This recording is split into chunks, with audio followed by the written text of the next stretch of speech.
meus queridos amigos, boa noite a todos, sejam todos bem-vindos. Professor Arley Souza falando. Hoje nós vamos ter uma aula de revisão, resolvendo questões da lista, que será utilizada como base para a nossa prova da nossa unidade curricular 3, certo? Já coloquei um aviso lá no grupo da nossa unidade curricular. Acho que do jeito que eu coloquei lá vai ficar todo mundo satisfeito na medida em que teremos uma prova gamificada, simulando a prova da OAB, mas em grupos de até 6 pessoas, tá bom? O objetivo de hoje, dessa aula, e eu farei outros encontros até o dia da nossa avaliação A3, ou ao vivo, ou divulgarei eles no meu canal do YouTube, os quais eu já ficaria honrado se vocês me seguissem e começassem a estudar pelo que eu já disponibilizei lá gratuitamente. E aí eu vou avisando a vocês no grupo da nossa unidade curricular. Beleza? Dito isso, sem maiores delongas, já vamos para começar a corrigir a primeira questão da nossa lista de exercícios para poder cumprir a nossa meta de hoje, véspera de feriado, né? Que eu acredito que muitos, talvez hoje, depois da aula, ainda vão poder se divertir um pouco com as suas famílias ou de forma solteira, né? Na resenha. Beleza? Então, vamos lá. Eu vou compartilhar com vocês nossa lista, para a gente começar a corrigir e comentar as questões da lista, revisando alguns assuntos que nós já demos, e, se for preciso, incluindo, antecipando alguns assuntos que ainda daremos. Beleza? Show de bola. Então, vamos lá. Só um minuto. Eu acredito que todos estão vendo aí, junto comigo, a lista, né? Nós pretendemos hoje fazer uma revisão de questões que abordarão temas que nós vimos no começo do nosso curso teórico sobre direito constitucional e sobre teoria da Constituição, certo? Essas primeiras questões aí são questões de revisão dos assuntos que foram tratados por nós, né? E aí vocês vão ver como é que isso é cobrado em prova de concurso, em provas de OAB, em provas de cargos privativos de bacharel em direito. Vocês vão perceber como é que isso cai nas provas, e com isso, e também com as questões, vocês vão conseguir aprender o assunto, caso tenha ficado alguma lacuna no conhecimento de vocês ao longo do nosso curso. Tá bom? Então, sem maiores delongas, já vamos usar a primeira questão. A primeira questão diz o seguinte, na atualidade, discute-se muito a questão do neoconstitucionalismo, que é tema polêmico e controvertido, não somente no Brasil, mas em outros países. Sobre o assunto, só um minuto, já eu passo a palavra, assinale a alternativa correta, certo? Essa é uma questão para o cargo de procurador de 2019, um cargo elevado, tá bom? Um cargo de alto nível e um cargo, portanto, que a prova não é tão fácil. Doutor Pedro Wagner quer fazer uma pergunta. Por favor, doutor Pedro Wagner. Está com a palavra. Quer fazer uma pergunta? Boa noite, com licença. Boa noite, doutor Professor Arley, há a possibilidade do senhor deixar as perguntas visíveis para a gente acompanhar com o senhor? As perguntas já está compatibilizado. Vocês devem estar vendo aí na tela. Não estão vendo? Comentem aqui no chat se não estão vendo na tela. Eu já disponibilizei. Todos estão vendo. Professor. Aqui está ok. Então, está na tela. Já está na tela, meu caro. Talvez você precise aí abrir, talvez, outra janela. Tá bom, Pedro? Eu vou pedir a vocês, quando quiserem ter dúvidas, façam no chat, que eu fico olhando de vez em quando o chat, aí a gente acumula mais de uma, e aí quando eu parar de falar, eu vou no chat e vou tirando as dúvidas, porque desse modo a aula vai fluir melhor e de forma mais dinâmica, né? Até porque algumas dúvidas que vão surgindo, eu vou tratar ao longo da explicação. Então, qualquer dúvida, meus amigos podem comentar no chat, professor, eu estou com dúvida nisso. E aí depois eu leio o chat, depois que eu fizer a questão, e esclareço as dúvidas que, porventura, venham a acontecer. Tá bom? Então, vamos lá. Então, essa questão aí é uma questão de um bom nível, né? Questão de procurador de Curitiba, procurador do município, e ela trata da teoria da Constituição que nós estudamos no início do nosso curso, né? Quando estávamos vendo a matéria de evolução do constitucionalismo, neoconstitucionalismo, evolução da estrutura do Estado.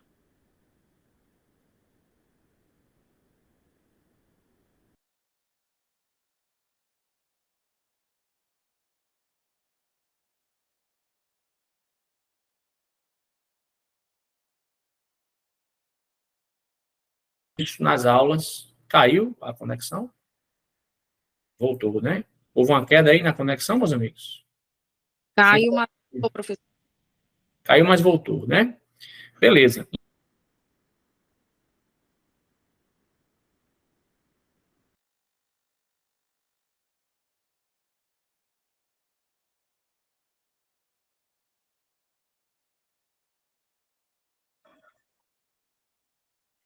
Tá travando aqui para mim, professor. Caiu e tá travando. Professor, Boa aqui noite. Para mim aqui voltou a funcionar, está funcionando bem. Para vocês, comentem no chat aqui se está muita gente caindo, se para a maioria está funcionando bem. voltou agora. Está travando. Beleza, eu acho que vai melhorar, certo? É só um momento de instabilidade. Me dê só um minuto aqui, que eu vou aqui ver se tem algum problema com o meu filhote vendo televisão e usando a minha Wi-Fi. Me dê só um minuto. Só um minutinho.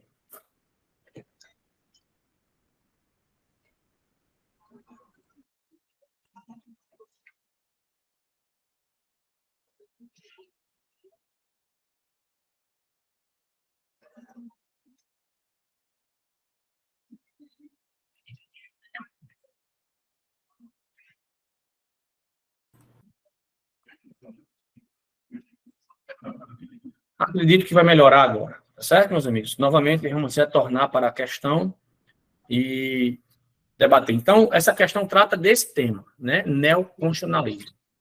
Então, o que é que diz a primeira questão?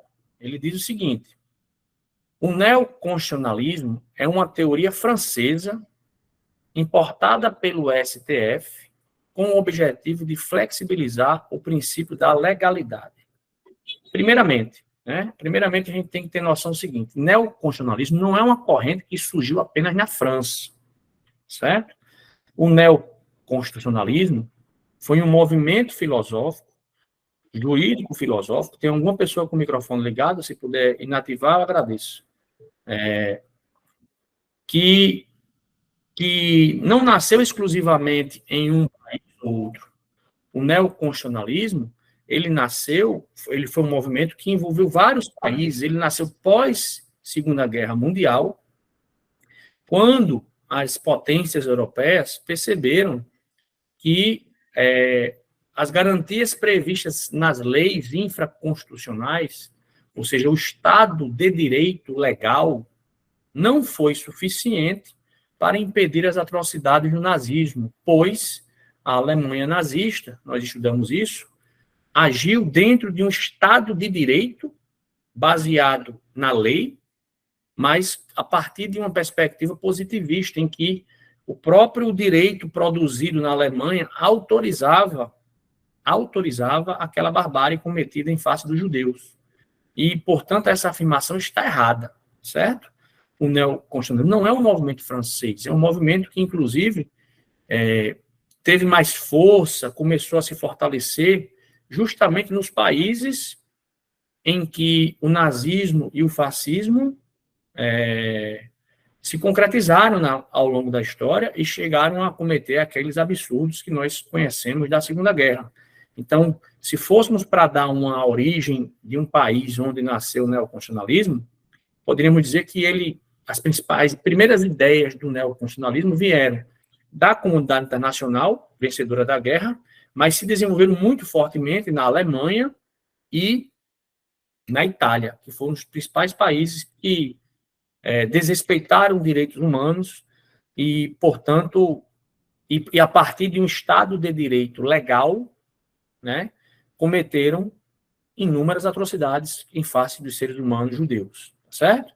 Beleza, professor. Então, a letra A está errada, e nós tínhamos estudado isso na nossa aula. Show de bola.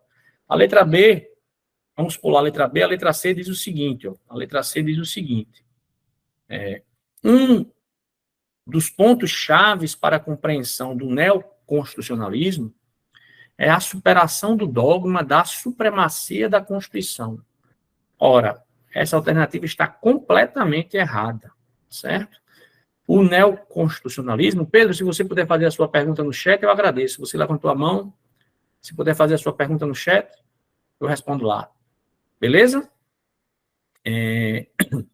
Então, meus amigos, dizer que o neoconstitucionalismo é a superação do dogma da supremacia da Constituição é uma falácia, é uma contradição, é um equívoco supremo, diríamos assim. Pois, antes do neoconstitucionalismo, a ideia de Constituição Suprema já existia a partir da ideia do constitucionalismo, mas ela era tida como uma norma mais política do que uma norma de cogência jurídica, né? Predominava, antes da doutrina do neoconstitucionalismo, muito fortemente, os conceitos de Carl Schmitt, né? Conceito e sentido político de Constituição, ao invés de conceito normativo de Constituição, dado por Kelsen. Então, o constitucionalismo não superou a ideia de que a Constituição é suprema. Pelo contrário, o neoconstitucionalismo reafirmou a supremacia da Constituição, agora não apenas como norma de natureza política, mas também como norma de natureza jurídica, portanto, cogente, com cogência, com obrigatoriedade, inclusive para os órgãos do Estado que têm o dever de implementar os princípios e as regras existentes no texto da Constituição. Então, a letra C está erradíssima, certo? Erradíssima. A supremacia da Constituição continua válida dentro do movimento chamado neoconstitucionalismo. Agora, analisando a letra D, diz a letra D o seguinte, ó, em julgamento recente, com repercussão geral, o Supremo Tribunal Federal entendeu inaplicável no Brasil a teoria neoconstitucional. Ao longo do nosso curso teórico, a gente já debateu que o Supremo Tribunal Federal, ele é um adepto, eu diria, entusiasta da corrente chamada neoconstitucionalismo. Porque o que é neoconstitucionalismo? Neoconstitucionalismo foi uma corrente jurisfilosófica fortalecida a partir da Segunda Guerra, que começou a perceber que interpretar o direito apenas como norma jurídica e afastando desse direito valores éticos, valores universais, princípios éticos, princípio de justiça, princípio de respeito à dignidade humana, poderia promover e criar e fortalecer, como já aconteceu na Alemanha e na Itália, um Estado de direito legal, completamente afastado das ideias éticas de justiça, de virtude e de moralidade, e principiológica, diríamos assim.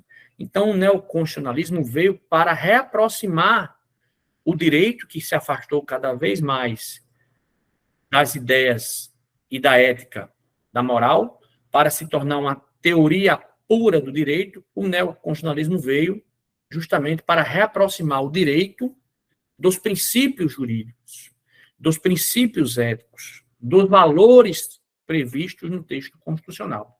Então, o Supremo, ele é um entusiasta disso. Para o Supremo, o direito não é aquilo que está apenas na lei e nem aquilo que está apenas no texto. Para o Supremo, que é um entusiasta da corrente neoconstitucionalista, o direito vai muito além do que está no texto legal, dando, inclusive, ao juiz, ao aplicador do direito, em último grau, que é o juiz, um poder mais amplo de interpretação das normas constitucionais, com aplicação direta dos princípios que lá estão, dos princípios e dos valores que estão lá expressos ou até mesmo implícitos dentro do texto constitucional. Então, a letra D também está erradíssima, certo? Erradíssima. E, se vocês percebam, é uma questão de procurador que, com o que nós aprendemos em sala ao longo do curso, daria para nós respondermos, certo? A letra E diz assim, ó, o neoconstitucionalismo é uma teorização que se reporta à interpretação dos direitos sociais e não dos direitos políticos, Na verdade, o neoconstitucionalismo não é uma teorização sobre a interpretação.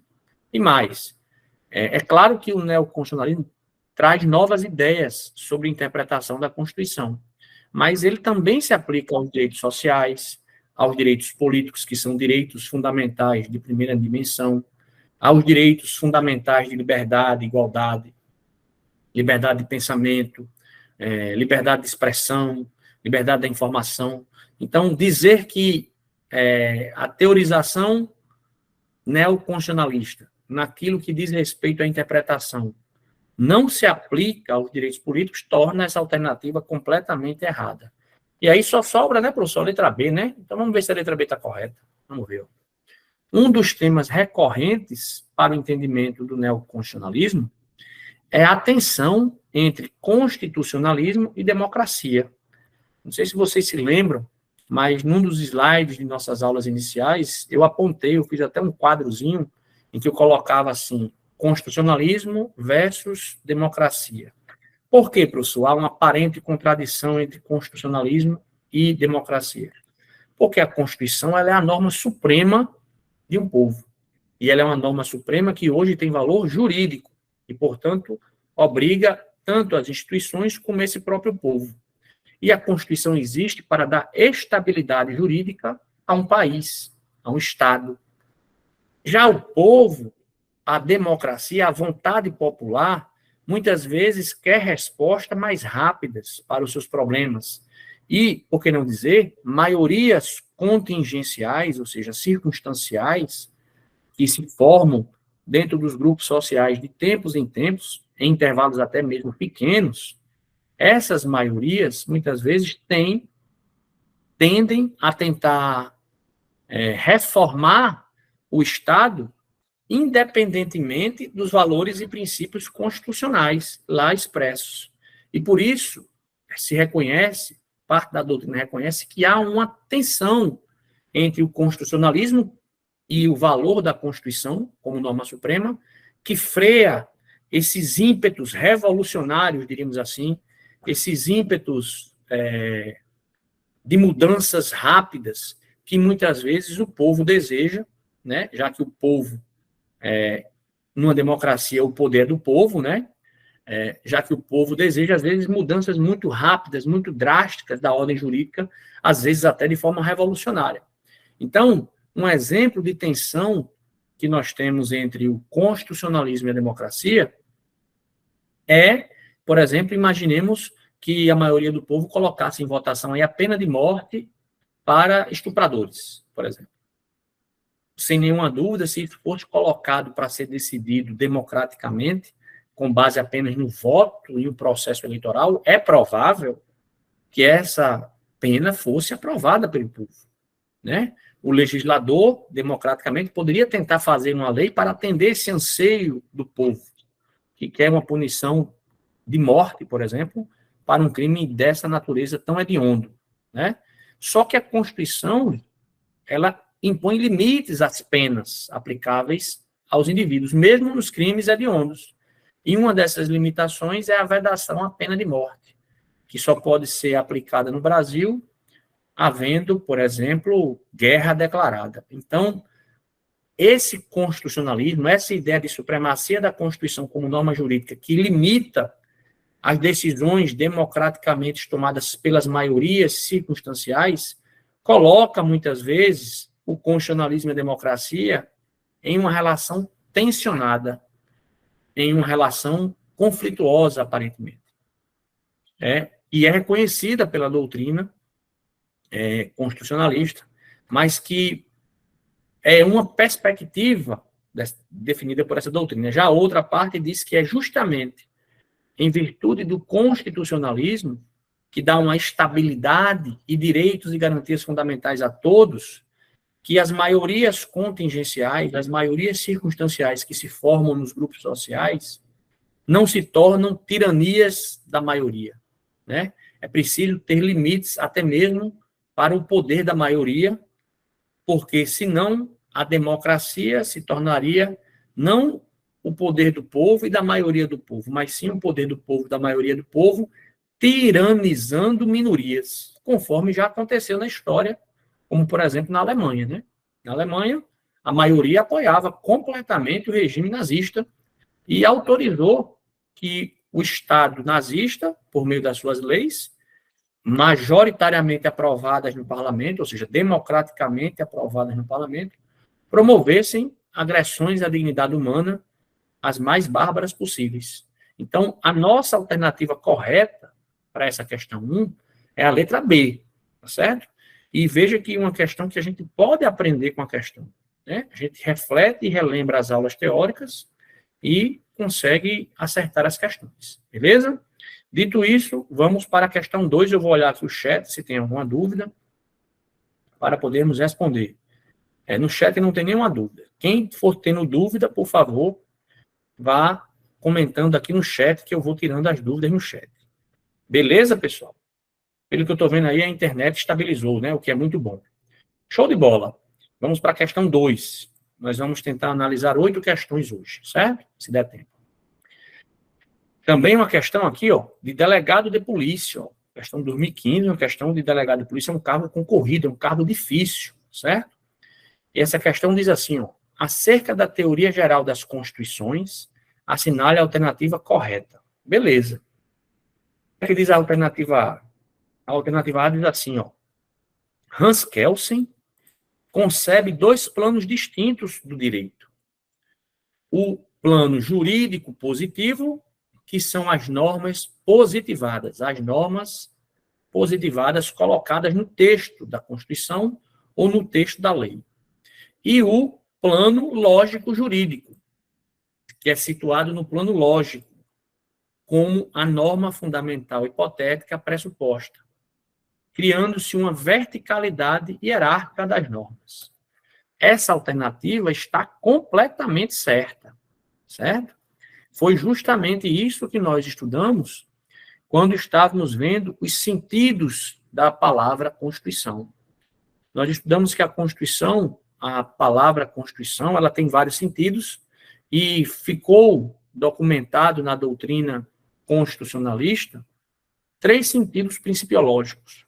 O sentido de Hans Kelsen, que está externado exatamente nessa alternativa A, que nós chamamos de sentido normativo de Constituição, em que ele divide esse sentido normativo em 2 planos, o jurídico positivo, que é o que está externado, expressado no texto das leis, e o lógico jurídico, que é o que dá fundamento à organização hierárquica das normas, a partir da norma hipotética fundamental. Professor, e o que é essa norma hipotética fundamental, professor? Que faz nascer a Constituição? O professor Hans Kelsen não esclareceu isso na sua teoria pura do direito, mas, hoje em dia, nós podemos reconhecer como sendo o exercício do poder constituinte originário baseado na força proveniente dos valores, dos princípios e das ideias de determinado grupo social que, valoradas positivamente, fazem surgir a norma jurídica constitucional. Então, essa alternativa A está correta, certo? Essa seria, portanto, a resposta da nossa questão. Vamos ver porque a letra B está errada. A letra B diz assim, ó, para Hans Kelsen, as normas jurídicas podem ser classificadas como normas materialmente constitucionais e normas formalmente constitucionais. Para o referido autor, mesmo as leis ordinárias, caso tratem de matéria constitucional, são definidas como normas materialmente constitucionais. Hans Kelsen não acreditava, não debatia, não defendia essa ideia de normas materialmente constitucionais e normas formalmente constitucionais. Quem estudou esse assunto na sua obra e definiu essa diferenciação foi um senhor chamado Carl Schmitt, que também foi citado por nós nas nossas primeiras aulas, quando nós estávamos estudando os sentidos da palavra Constituição, o sentido político de Constituição, certo? Foi o senhor Carl Schmitt, não foi o senhor Hans Kelsen. Para o senhor Hans Kelsen, se a norma está no texto da Constituição, ela é norma constitucional. Então, Hans Kelsen dava ênfase ao sentido formal de Constituição. Ou seja, estando no texto, é Constituição, independentemente de tratar ou não daquilo que se convencionou chamar de matéria propriamente constitucional, que envolve o quê? Envolve regras sobre separação do poder, regras sobre organização do Estado e rol de direitos fundamentais. Esses três assuntos, né, separação de poderes, organização do Estado e dos poderes, e um rol de direitos fundamentais mínimos, são os assuntos, são as matérias que são consideradas materialmente constitucionais, essencialmente constitucionais.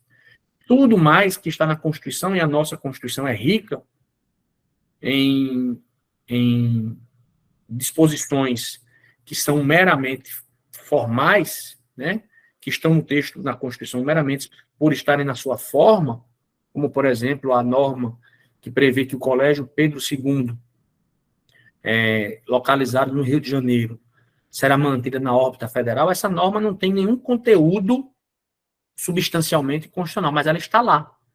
Então, Kelsen se preocupava apenas com o sentido formal de Constituição. Não se preocupava com essa ideia de sentido material de Constituição, não. Certo? Então, quem defendia essa diferença, essa dicotomia entre normas formalmente constitucionais e normas materialmente constitucionais era o senhor chamado Carl Schmitt. Então, a alternativa B está errada. A alternativa C diz assim, ó, de acordo com o sentido político de Carl Schmitt, olha, Carl Schmitt realmente foi o autor que definiu o sentido político de Constituição, dizendo que a Constituição é a carta política de um país, é o conjunto de valores e exortações políticas de um país.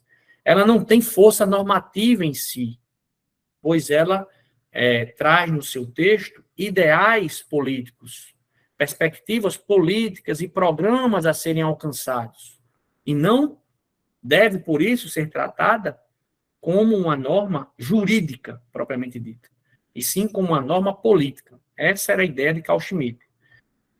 Então, de acordo com o sentido político de Carl Schmitt, aí ele diz assim, ó, a Constituição é o somatório dos fatores reais de poder dentro de uma sociedade. Isso significa que a Constituição somente se legitima quando representa o efetivo poder social. Essa partezinha final aqui não foi Carl Schmitt que falou, certo?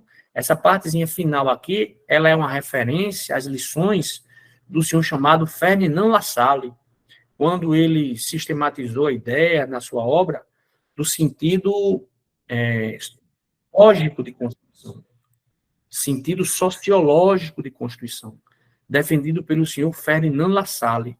Então, a definição dada no final da alternativa C define o sentido sociológico de Constituição, e não o sentido político de Constituição. Então, a alternativa C também está errada. E veja como o nosso examinador aqui, ó, a banca Funiversa, né, tentou confundir o aluno que estava fazendo essa prova. Diz o seguinte, ó, de acordo com o sentido sociológico de Ferdinand Lassalle, a Constituição não se confunde com as leis constitucionais. A Constituição, como decisão política fundamental, irá cuidar apenas de determinadas matérias estruturantes do Estado, como órgãos do Estado e os direitos e garantias fundamentais, entre outros. Veja, essa partezinha final que está em azul aqui, ela traduz o sentido político de Constituição, de Carl Schmitt. Então, a alternativa C e D, o examinador trocou, certo? Se ele tivesse colocado, de acordo com o sentido político de Carl Schmitt na letra D, a alternativa estaria correta. Ou se ele tivesse colocado, de acordo com o sentido sociológico de Ferdinand Lassalle na letra C e mantido a parte final, estaria correta. Só que ele trocou. Então, a letra C e a letra D estão erradas. Beleza, professor, beleza. Letra E.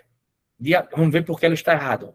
De acordo com o sentido político-sociológico de Hans Kelsen, veja, esse sentido político-sociológico nem existe, né? Nem foi sistematizado e nem é documentado na doutrina que estuda a teoria da Constituição. O sentido dado por Hans Kelsen é o sentido normativo jurídico de Constituição, e não o sentido político-sociológico. Então, o examinador aí quis confundir o aluno mais avisado, atribuindo essa expressão sentido político, sociológico, Hans Kelsen, que não está previsto. O nome é sentido jurídico normativo, ou então sentido normativo de Constituição. E a parte final, aparentemente, está correta. Então, diz assim, ó, de acordo com o sentido, se aqui tivesse jurídico ou normativo de Constituição de Hans Kelsen, aí estaria certo, a Constituição está alocada no mundo do dever ser, e não no mundo do ser, perfeitamente. O sentido jurídico quer dizer que ele cria normas a partir da lógica do dever ser, ou seja, o que deve ser realizado para se alcançar determinado fim, né? Essa é a ideia da deontologia jurídica. Deontologia jurídica é a ciência do dever ser. Ontologia jurídica é a ciência que estuda o ser. Então, essa parte aqui final estaria correta se essa parte inicial tivesse utilizado a expressão sentido normativo jurídico e não sentido político-sociológico. Além disso, a partezinha final aqui diz o seguinte, ó, a Constituição, né, é considerada norma pura ou fundamental, fruto da racionalidade do homem, e não das leis naturais. Essa partezinha final também estaria correta se o examinador tivesse utilizado na parte inicial a expressão de acordo com o sentido normativo de Hans Kelsen, ou então o sentido jurídico de Hans Kelsen, aí a parte final estaria correta. Então a letra E também está errada. Acaba que, de fato, a nossa questãozinha correta é a letra A. Eu espero que eu tenha ajudado todos vocês aí e sido claro, de modo que todos tenham entendido e revisado aí temas que eu dei lá no começo do curso. Beleza, professor, entendi. Entendi. Questão número 3, ó. Nos estudos sobre a formação do direito constitucional, verifica-se que o constitucionalismo representou um importante movimento político e filosófico. Isso é verdade. A gente também tem que aprender com as questões, tá certo? Com os enunciados. Com manifestações distintas, é verdade, nos diferentes períodos da história. Nós tivemos o constitucionalismo chamado clássico, da Antiguidade Clássica, tivemos um constitucionalismo durante a Idade Média, tivemos um constitucionalismo pós-revoluções liberais, né? Tivemos depois o constitucionalismo, antes do constitucionalismo das revoluções liberais, tivemos o constitucionalismo do Estado absoluto, né? Do Estado absolutista. Depois vieram as revoluções liberais, Revolução Francesa, independência dos Estados Unidos, que fizeram surgir o que nós chamamos de constitucionalismo, e depois veio a Segunda Guerra Mundial, a partir da qual nasceu o que nós chamamos de neoconstitucionalismo. E hoje, nós já estamos vivendo um momento de crítica à corrente neoconstitucionalista, chamada corrente pós-positivista, ou de corrente crítica, né? Corrente analítico-crítica do neoconstitucionalismo, certo? Pois o neoconstitucionalismo, quando trouxe essa abertura semântica para o intérprete, que é o juiz, aplicar o direito, também esse poder que está sendo dado ao Poder Judiciário de dizer o direito com mais abertura, também tem gerado uma certa insatisfação pela comunidade jurídica, pois isso tem permitido algumas interpretações, diríamos assim, pelo menos duvidosas, ou que afastam completamente o que está no texto da norma jurídica, o que acaba promovendo o que nós chamamos de insegurança jurídica e também voluntarismo dos órgãos judiciários que decidem, ou seja, parece que a vontade do julgador é mais importante na hora de decidir do que o que está no texto constitucional e nos textos legais. Então, isso também tem cada vez mais o neoconstitucionalismo que está começando a passar por um momento de crítica, né, ao longo dessa evolução histórica. Beleza, professor, beleza. Então, vamos analisar isso aqui, ó. Os teóricos desse ramo do direito apresentam a classificação do constitucionalismo identificando características próprias a cada período. Então, vamos lá. Assim, o constitucionalismo, aí ele começa na letra A. O constitucionalismo antigo, lá na antiguidade da Grécia, antiguidade clássica, né? A gente estudou isso. Como é que era esse constitucionalismo? Já havia algum incipiente de democracia na Grécia? já havia, né, democracia nas cidades-estados gregas, né? Vamos nos lembrando que isso já, de fato, havia na Grécia. Lá pelos séculos ali, 5 até 3 antes de Cristo. Então, ele diz assim, o antigo, desenvolvido nas cidades-estados da Grécia, caracteriza-se por um regime político constitucional ditatorial. Veja, na Grécia, foi o primeiro momento onde a democracia surgiu. Então, essa partezinha aí, que afirma que na Grécia o constitucionalismo era ditatorial, torna a alternativa errada, né? Que lá na Grécia, nas cidades-estados da Grécia, Atenas, né, havia uma democracia incipiente, né? Não era uma democracia como nós temos hoje, mas era uma democracia elitista, mas havia limitação ao poder do governante, né? A cidade-estado se reunia na polis, né, na ágora, desculpe, os membros da polis, os cidadãos, que eram compostos apenas dos que tinham algum grau de intelectualidade e de capital, de dinheiro, de posses, lembrando que a riqueza naquela época era possuir terras, né?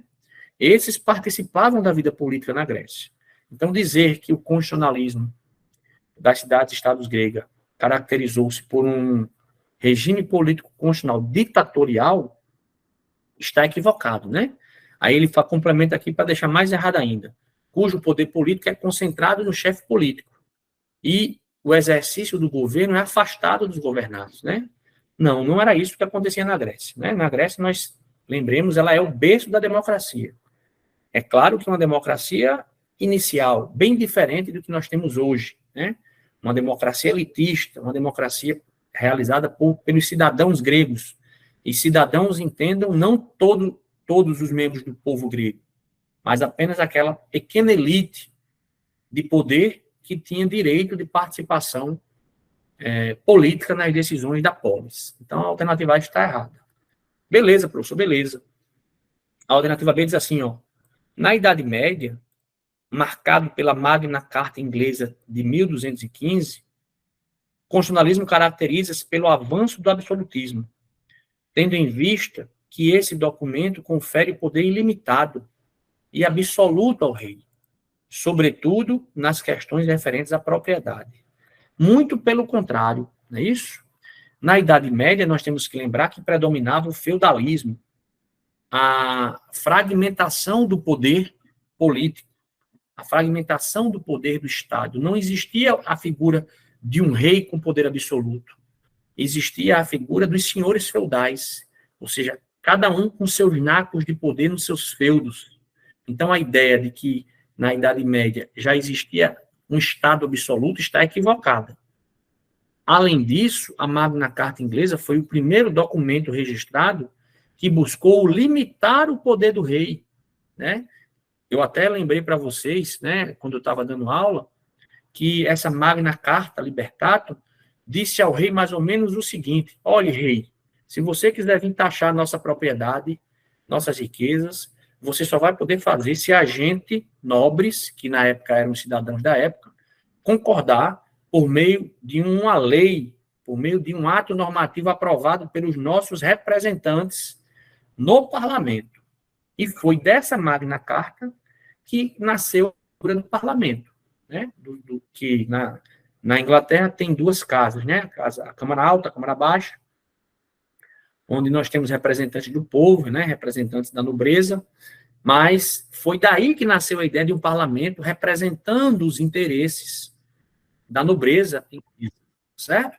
Então, alternativa completamente errada, e se nós nos lembrássemos das aulas que nós tivemos teóricas, dava para detectar isso, né? A Magna Carta Libertatum na Inglaterra de 1215 foi o primeiro documento que limitou o poder do rei inglês naquilo que diz respeito principalmente à taxação do patrimônio dos que eram considerados cidadãos até aquele momento, que eram os nobres da época. Beleza, professor? Tranquilo. Então tá errado a letra B, né? Vamos aqui na letra D, diz aqui a letra D, O constitucionalismo contemporâneo, cujo marco inicial são as constituições mexicana, isso é verdade, e de Weimar, de 1919, contemporâneo, tá errado aqui, tá errado por quê? O constitucionalismo contemporâneo, ele aconteceu pós-Segunda Guerra Mundial, né? E a Segunda Guerra Mundial, ela acabou em 1945, certo? Então, somente pelas datas, a gente já perceberia que essa alternativa está errada. Porque o constitucionalismo contemporâneo é aquele que surge pós-Segunda Guerra Mundial, né?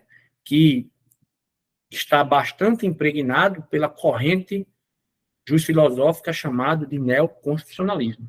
Então, só por isso a gente já vê o erro na questão. Aí ele fala assim, caracteriza-se por inaugurar um modelo de organização do Estado, tudo bem, mas isso não foi inaugurado pelo constitucionalismo contemporâneo. O constitucionalismo moderno já inaugurou o modelo de organização do Estado e também já inaugurou a ideia de limitação do poder estatal. Então, a alternativa D também está completamente errada. Além disso, o constitucionalismo moderno, que é aquele que surgiu pós-revoluções liberais, também já trouxe a ideia e que não dizer, concretizou a ideia do surgimento dos direitos de garantias fundamentais de primeira dimensão. Lembremos? Liberdade, igualdade, liberdade, direitos políticos, direito de propriedade, não intervenção do Estado na propriedade e no patrimônio dos cidadãos, sem o devido processo legal. Então, a alternativa D também está errada. Então, vamos analisar a C, que só sobra ela, né? Só sobra ela. Diz a letra C o seguinte, ó. O constitucionalismo moderno, identificado nas constituições dos Estados Unidos e da França, ou seja, pós-revoluções liberais, está certo? Esse é chamado constitucionalismo moderno, ou seja, aquele que aconteceu pós-revoluções liberais. Portanto, os dois documentos importantes do constitucionalismo moderno são a Constituição Americana e a Constituição Francesa, pós-Revolução Francesa, certo? Esse constitucionalismo moderno caracteriza-se pela vinculação à ideia de Constituição escrita e rígida, com força para limitar e vincular os órgãos do poder político. Perfeitamente. É desse momento aí, do constitucionalismo moderno, que nasce a ideia de uma Constituição escrita, de uma Constituição rígida, e, portanto, tem supremacia formal em relação às demais leis de um país. É a partir dessa ideia aí do constitucionalismo moderno, certo? Depois desse constitucionalismo moderno, nasceu o movimento chamado positivismo, em que Hans Kelsen, né, o autor Hans Kelsen, tentou afastar do direito todas as influências das outras ciências, como sociologia, política, filosofia, moral, e se concentrar no direito apenas como norma jurídica. Mas ele acabou, na sua teoria, mais ou menos que confirmando a ideia da supremacia da Constituição. Só que ele via a Constituição como uma norma jurídica apenas. Ele não se preocupava se o conteúdo da Constituição era moral e ético. Essa é a crítica que muitos fazem ao autor Hans Kelsen, que tem uma importância muito grande para o direito. Então, acaba que a nossa alternativa C é a nossa alternativa correta. Professor, beleza, professor, as questões estão pesadas, professor, todas questão de delegado, questão de procurador, porque é o seguinte, meus amigos, se a gente está no treino e se prepara para enfrentar um gigante, quando a gente pegar um pequenininho, né, um fraquinho, a gente resolve fácil.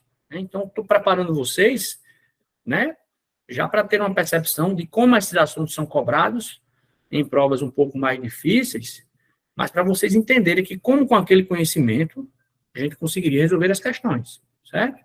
Quem conseguiu assimilar bem o conteúdo das aulas teóricas. Todos esses tópicos estão nas nossas aulas teóricas, inclusive tem tópicos expressos nos nossos slides para quem já leu. Beleza? Vamos para a questão 4, porque nós vamos ficar até às 10 horas. Eu pensei que daria para fazer 8 questões hoje. Vamos fazer essas 4 hoje, e eu vou fazendo outros encontros para todo dia, 1 horinha de estudo com vocês, e desenvolvendo, todo dia não, né? Mas com alguma frequência, né? E desenvolvendo essas questões e vocês irem assimilando o conteúdo por meio das questões. Nas aulas teóricas que nós vamos ter nas quintas-feiras, eu vou ter que continuar o conteúdo teórico da ementa. Mas darei sempre aulinhas dessas, pequenas, de 1 hora, né? Revisando e fazendo essas questões, tentando, até o dia da nossa prova, passar por todas as 80 questões. Então, nós teremos muitos encontros desses. Se vocês não puderem participar, eu vou gravar a aula e colocarei no meu canal do YouTube e vocês poderão acessar lá na playlist lá Direito Constitucional e ir assistindo essa revisão, questões por questões, né, que eu estou fazendo para vocês, para lhes ajudar, porque o objetivo do professor, saiba, é ajudar vocês, certo? Ajudar vocês a assimilarem o conteúdo.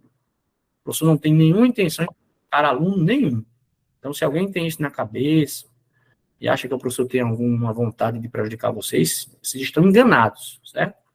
Nossa intenção é ajudar vocês a irem assimilando o conteúdo e irem construindo a sua vida acadêmica, passando, né, de unidade curricular por unidade curricular com algum conhecimento, certo?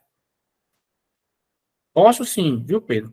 Pode até ser que em algum sábado eu faça, talvez até já no próximo, né? Eu vou avisar a minha disponibilidade para vocês no grupo, certo? Aí, pessoal, vai ter aula tal dia. Aí, quem puder participar, participa. Eu boto o link lá no grupo. Se ninguém vier, eu faço a aula, gravo, edito e depois coloco no meu canal no YouTube. Aí todo mundo vai, no seu momento, antes de dormir, né? Assiste uma horinha de aula ali no seu celular e pega no sono. Beleza? Vamos fazer essa última questão para finalizarmos por hoje. Acho que dá para chegar na questão 5. Vamos ver aqui, ó. Assinale a alternativa correta a respeito da Constituição e do constitucionalismo. Questão de juiz, certo? Diz a letra A. Com essas explicações que eu dei, as outras questões começam a ficar mais fáceis. Vocês vão perceber. Letra A. Nos Estados Unidos, diferentemente da França, a Constituição americana deu pouca relevância ao papel do juiz, dada a aversão à sua figura pelos revolucionários, reduzindo a função do judiciário a um mero emissor da voz da lei. Ou seja, o judiciário passaria a ser a boca da lei. Isso está errado, tá certo? Isso aconteceu na França, né? Se vocês se lembrarem, eu disse a vocês que os revolucionários franceses tinham muita desconfiança dos juízes do Ancien Régime, né? Dos juízes do Antigo Regime, justamente porque os juízes do Antigo Regime davam legitimidade aos absurdos que o rei absolutista executava, né, durante o seu governo. Então, os revolucionários, ao tomar o poder, dizem, né, alguns historiadores, que os primeiros que foram decapitados foram os juízes da época, certo? Porque os juízes eram vistos por eles como legitimadores dos arbítrios cometidos pelo rei, certo? E depois que eles chegaram ao poder e reorganizaram o Estado francês, ao invés de dar o poder de decisão sobre o que era constitucional ou não ao poder judiciário, eles deram essa atribuição ao poder legislativo. Então, houve um protagonismo do poder legislativo na França. Já nos Estados Unidos, a questão foi diferente. A Constituição nos Estados Unidos já nasceu com uma ideia de norma jurídica, e norma jurídica suprema. E, portanto, se trata de norma jurídica, quem cabe interpretar normas jurídicas é o Poder Judiciário. Então, o constitucionalismo americano houve um protagonismo do Poder Judiciário. E nós, aqui no Brasil, importamos muito as ideias que permearam, né, o protagonismo americano, certo? O protagonismo do Judiciário a partir das influências dos Estados Unidos. Então, essa alternativa A, ela troca o país a que ela faz referência, né? Essa parte final da questão da alternativa A está se referindo à França, certo? Nos Estados Unidos, pelo contrário, o constitucionalismo que lá se desenvolveu deu um protagonismo à Suprema Corte Americana, que ficou sendo a última palavra sobre o que é ou não constitucional dentro daquela, primeiramente organizada como confederação e depois organizada como federação, chamada Estados Unidos da América. Então, está errada a alternativa A. Show de bola, professor. Vamos aqui na alternativa C, ó. C diz o seguinte, ó. O modelo de constitucionalismo praticado no mundo contemporâneo segue, nas suas linhas gerais, o padrão que foi estabelecido pela Constituição Francesa, 1791, especialmente no que diz respeito à função do judiciário, né? Essa questão aqui, com base no que eu expliquei, vocês já conseguem compreender que ela está errada, né? Porque no mundo pelo menos ocidental, na Alemanha, no Brasil, em Portugal, na Itália, nos países ocidentais, predominou a ideia de que a Constituição é uma norma jurídica, e em sendo uma norma jurídica, deve ser interpretada pelos juízes, por juízes independentes, portanto, pelo Poder Judiciário. Então, essa ideia não é o padrão que foi estabelecido na Constituição Francesa, de 1791. Porque, como eu já disse, os revolucionários franceses tinham muita desconfiança, e, por que não dizer até raiva, né, da figura do juiz, né? Porque o Poder Judiciário, como eu disse, durante muito tempo, foi legitimador do arbítrio cometido pelos reis absolutistas franceses. Então, a alternativa C está errada. No mundo, pelo contrário, a influência do constitucionalismo americano é que dá esse protagonismo ao Poder Judiciário, inclusive aqui no Brasil. Beleza, professor, tranquilo. Então, a letra C está errada. Vamos ver a letra D. Vamos ver a letra D. A Constituição norte-americana de 1787 e a Constituição francesa de 1791 são dois marcos, são os dois marcos mais importantes do neoconstitucionalismo. Veja, a questão está quase certa. Só que essas duas constituições são marcos do que nós chamamos de constitucionalismo moderno. Tá certo? Constitucionalismo moderno, e não do neoconstitucionalismo. Neoconstitucionalismo, como eu disse a vocês, foi pós-Segunda Guerra Mundial, 1945. E ele perdura até hoje, né, com muita força, todavia, começando a receber críticas da comunidade jurídica internacional e nacional, em virtude do fortalecimento do Poder Judiciário, talvez além do que deveria, né? Talvez precise haver um rearranjo institucional para que o Poder Judiciário mantenha a sua independência, o seu poder. O Poder Judiciário é importante para o fortalecimento da democracia, mas ele precisa ter limites, e o limite deve ser o texto constitucional, né? O limite, se o Judiciário tem o poder de mudar o texto constitucional sem mudar o que está no texto, como isso acontece hoje em dia, chamamos isso de um fenômeno chamado mutação constitucional. Isso é dar ao Poder Judiciário, se formos levar ao raciocínio lógico, o poder de constituinte originário. E não é o Poder Judiciário que deve ter essa atribuição de constituinte originário. O constituinte originário tem que emanar do povo, né, da vontade popular, se nós queremos construir um país democrático. Então, há algumas críticas surgindo ao neoconstitucionalismo. Agora, o neoconstitucionalismo não surgiu com as constituições americanas e francesas, não. Isso aqui nós falamos que são marcos do constitucionalismo moderno, e não do neoconstitucionalismo. Então, isso tornou a alternativa D errada. A alternativa E diz assim, ó,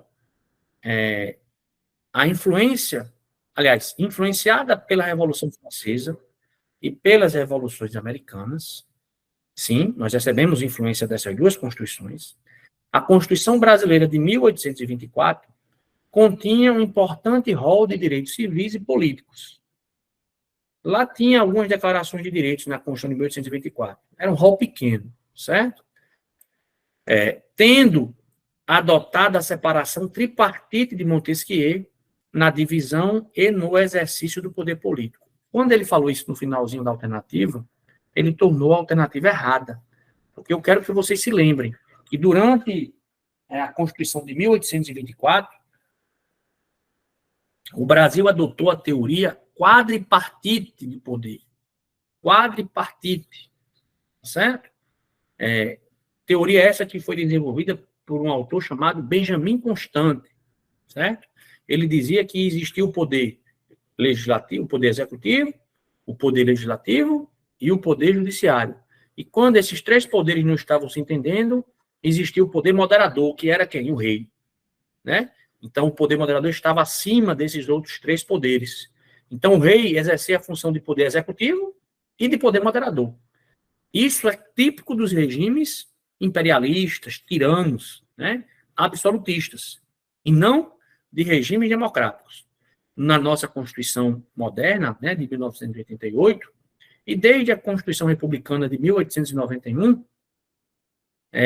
nós escolhemos viver utilizando-nos da teoria tripartite de Montesquieu de divisão do poder, e não da teoria quadripartite. Agora, a Constituição de 1824, ela não adotou a teoria tripartite, ela adotou a teoria quadripartite, chamada teoria de Benjamin Constant. Então, a alternativa A está errada. E aí só sobra qual para a gente analisar? A letra B. Vamos ver o que diz a letra B.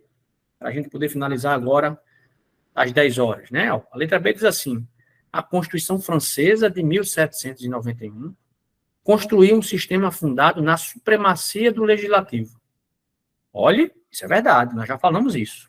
Restando ao executivo a função de dispor dos meios aptos à aplicação da lei. Perfeito, perfeito. Letra B correta. Constituição Francesa, supremacia do legislativo, protagonismo do legislativo.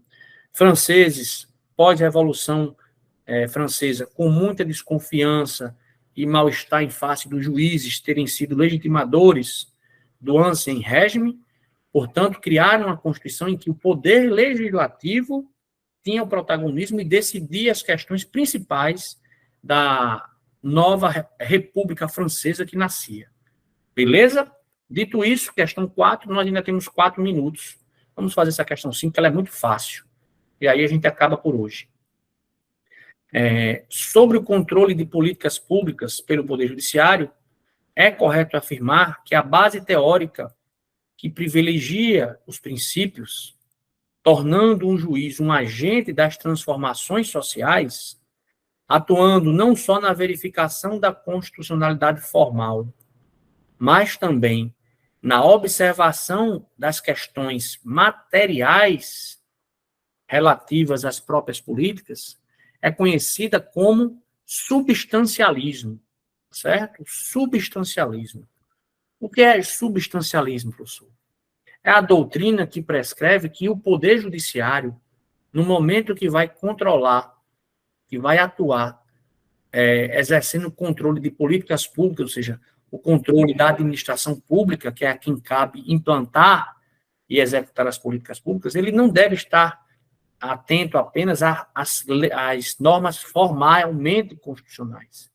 É preciso verificar se substancialmente aquela política pública está sendo concretizada. Se concretamente, professor, substancialmente quer dizer o quê? Materialmente quer dizer o quê? Quer dizer concretamente. Então, o judiciário, por exemplo, brasileiro, reconheceu que a política pública de sancionamento dos presos no Brasil não está sendo aplicada conforme os ditames constitucionais. Segundo o Supremo, nós vivemos no Brasil um estado de coisas inconstitucional nos presídios.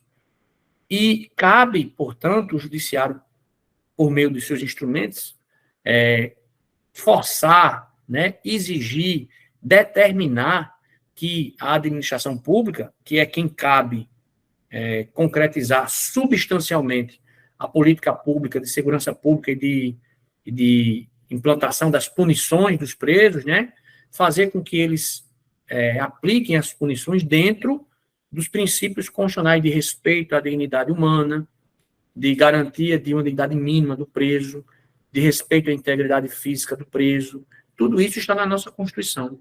Os presídios não podem ser algo onde o Estado não tem soberania, quem tem que mandar no presídio é o Estado, o presídio tem que ter disciplina, os presos não precisam ficar apanhando todo dia nos presídios, isso fere a dignidade dele. Os presos têm que ser presos, cumprir a sua pena pelo prazo fixado na lei, pelo Poder Judiciário, e sair da prisão com uma formação, com um estudo, com uma profissão, enfim. Essa é a ideia que a Constituição quer, porque o preso vai ter que retornar à sociedade e, em tese, a prisão deveria servir para melhorar esse preso que retorna à sociedade.